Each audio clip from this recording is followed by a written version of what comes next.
Before we get into Lightroom and talk about how we can white balance or color correct our photographs, I thought it'd be helpful to step back for a moment and talk a little bit about color temperature.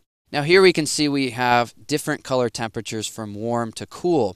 And we can have warm colors like at sunset or really cool colors like we have at dusk or at night. And of course we have other situations in between: open shade, overcast, clear day, morning and afternoon light.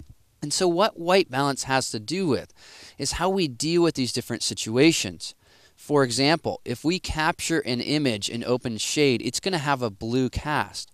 So what we'll need to do is then color correct for that in order to make the image look neutral, or for that matter, in order to enhance the image a little bit and to change the overall color temperature. Now, color temperature is also affected by light sources. For example, on one side of the spectrum, we could have on-camera flash, which typically emits about 6500 Kelvin, and that's a really cool tone.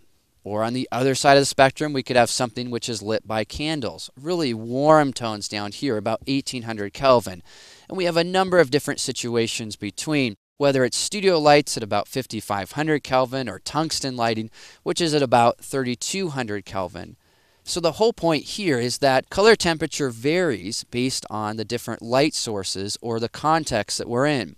So how does that relate to Lightroom? Well, in Lightroom, one of the things that we'll discover in the basic panel is that we have a number of different ways to control or to work with or to correct or to enhance color temperature. For starters, we have white balance, currently as shot, or I can choose auto, which will attempt to auto-correct the situation, or daylight. You'll notice that my color temperature and tint will change as I make different selections from this pull-down menu.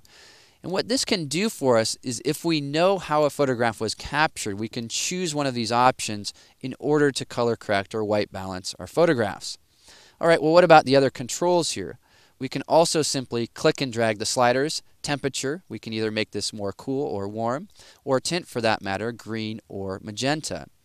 We can also select the white balance tool. You can select it by clicking on the icon or by pressing the W key. Now, if you have the Navigator panel open, when you hover over an area of your image, you'll see a potential color correction option if I were to click on this area of my photograph. And what you want to do is click on something that you think should be neutral. In this case, I'm guessing this shirt was probably black, so when I click on that area, it then makes that spot neutral and then color corrects the image accordingly. All right, well, now that we know a little bit about color temperature and a little bit about how white balance works inside of Lightroom, let's go ahead and dig a little bit deeper and take a look at a few examples in regards to how we can apply this knowledge to some of our images, and we'll do that in the next few movies.